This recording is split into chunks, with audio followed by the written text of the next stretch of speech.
तो आज इस वीडियो में हम बात करने जा रहे हैं कि विटिलिगो होता क्या है, उसका जेनेटिक कनेक्शन मीन्स आपकी फैमिली में है तो आपको होने के चांस कितने हैं, क्या है। और अगर विटिलिगो में हम ट्रीटमेंट दे रहे हैं, हमारे क्लिनिक में विटिलिगो एमडी में 3 पिलर अप्रोच है, तो वो कैसे काम कर सकता है आपके विटिलिगो में, उसके बारे में डिस्कस करने जा रहे हैं। सबसे पहले समझते हैं कि हमारी स्किन को कलर मिलता कहाँ से है। स्किन का कलर ब्राउन कलर बनता है, वो बनता कैसे है। तो हमारी स्किन में कुछ स्पेशल सेल्स होते हैं जिनको मेलानोसाइट बोला जाता है। मेलानो बोले तो मेलानिन नाम का कलर, साइट बोले तो सेल। मेलानिन प्रोड्यूस करने वाले सेल्स को मेलानोसाइट बोला जाता है। ये स्किन में होते हैं, एक वेल डिस्ट्रीब्यूटेड पैटर्न में होते हैं, जिससे वो ब्राउन कलर बनता है। जितनी लाइट उसके ऊपर ज्यादा गिरेगी, जितना बाहर से एक्सटर्नल डैमेज ज्यादा होगा, वो मेलानोसाइट ज्यादा कलर बनाएंगे, स्किन को टफ बनाते जाएंगे और स्किन का कलर डार्क बनाते जाएंगे। मींस अपनी स्किन को वो बाहर से यूवी रेस से बचाने का काम करता है और इससे अपना कलर आता है। तो विटिलिगो बीमारी में क्या होता है, जो भी एरिया होता है स्किन का, वहाँ मेलानोसाइट काम करना कम कर देते हैं या तो डैमेज हो जाते हैं। जैसे ही वो डैमेज हो जाते हैं, वहाँ कलर नहीं बन रहा है और वहाँ व्हाइट पैचेस आ जाते हैं। अब सवाल ये है कि ये सेल्स को डैमेज कौन करता है, डिस्ट्रॉय कैसे होता है। तो मेन रीजन है ऑटो इम्यूनिटी। नॉर्मली जो हमारा इम्यून सिस्टम है वो वायरस, बैक्टीरिया और जर्म्स के सामने लड़ता है। बाहर से जो चीजें आती है उसको डिस्ट्रॉय करता है, अपने डैमेज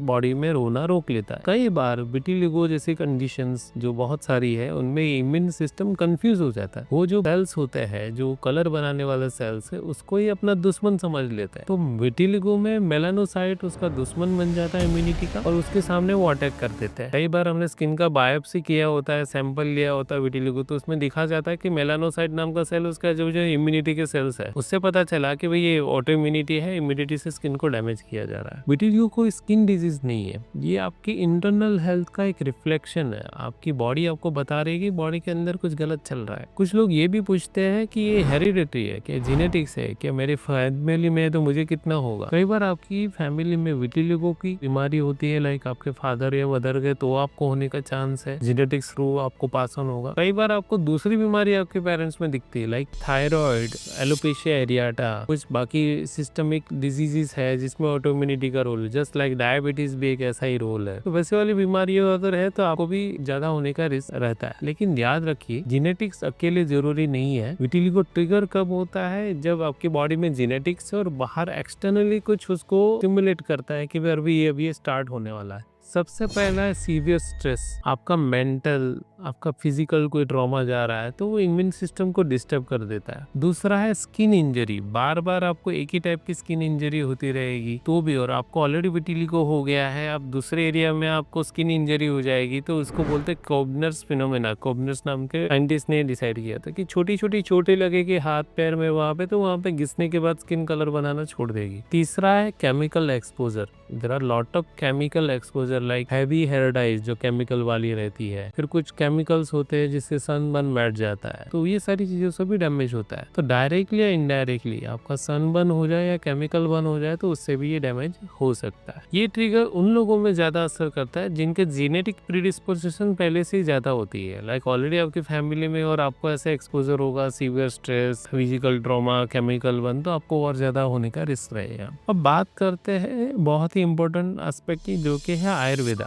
आयुर्वेदा में विटिलिगो को कोड या स्वित्रा नाम से जाना जाता है। ये बहुत ओल्ड लिटरेचर्स में भी देखा गया है, मॉडर्न साइंस में तो बाद में ये डिस्क्लोज हुआ कि ये सारे रीजन है, पर एंशिएंट आयुर्वेदा में बहुत पुराना से ही एक्सपीरियंस है इसके बारे में। और हमने देखा है कि सिर्फ क्रीम लगाने से ही काफी नहीं होता, विटिलिगो के लिए इनसाइड से भी हमें रिजल्ट लाना पड़ता है। इसका ताल्लुक अपना डाइजेशन, अपना मेटाबॉलिज्म, अपनी इम्यूनिटी, उन सब से भी है। जब शरीर में अपने यहाँ पे टॉक्सिन जमा होते हैं, तो जिसको पित्त बोलते हैं, जिसको इम्बैलेंस बोला जाता है, तब इम्यूनिटी डिस्टर्ब होने लगती है। और ये डिस्टर्ब इम्यूनिटी को मॉडर्न साइंस में ऑटो इम्यूनिटी, और जो अपनी पुरानी साइंस है, आयुर्वेदा वाली साइंस है, उसमें पित्त के नाम से जानते हैं। काफी सारे आयुर्वेदिक हर्ब जिसको यूज करके हम इंटरनल डिटॉक्स करते हैं, इम्यूनिटी को क्लीन करते हैं, उनको वापस बैलेंस में लाते हैं। तो उसका एक सॉल्यूशन ये भी है। मेरे हिसाब से विटिलिगो एमडी में हम लोगों ने एक 3 पिलर स्ट्रेटेजी फाइनल करी है। इसका पहला पिलर है मॉडर्न मेडिसिन। डेफिनेटली दोस्तों, अभी साइंस एडवांस बहुत तरीके कर गया है। हम हर लेवल पे मॉडर्न मेडिसिन में जान गए हैं कि ये विटिलिगो ये रीज़न से ये रीज़न से हो रहा है, तो इस कंट्रोल कर पाएंगे। आपका इम्यून सिस्टम है उसको काम करने में उसकी हेल्प मिलती है। बहुत fast and aggressive vitiligo spread हो रहा है तो उसको रोकने में हेल्प मिलती है। दूसरा पिलर है आयुर्वेदा। ये रूट कॉज के ऊपर काम करता है। आपका डाइजेशन इंप्रूव करना है, आपकी गट हेल्थ इंप्रूव करनी है, आपका नेचुरल पिगमेंट बनाने की प्रोसेस को फास्ट करना है, उसको सपोर्ट देना है, उसमें से यूज होता है। तीसरा है लाइट थेरेपी, यानी कि modern vitiligo light therapy treatment. हम इसमें टारगेटेड लाइट, जो कलर से मेलानोसाइट ज्यादा स्टिमुलेट होते हैं, ज्यादा कलर बनाते हैं, या जो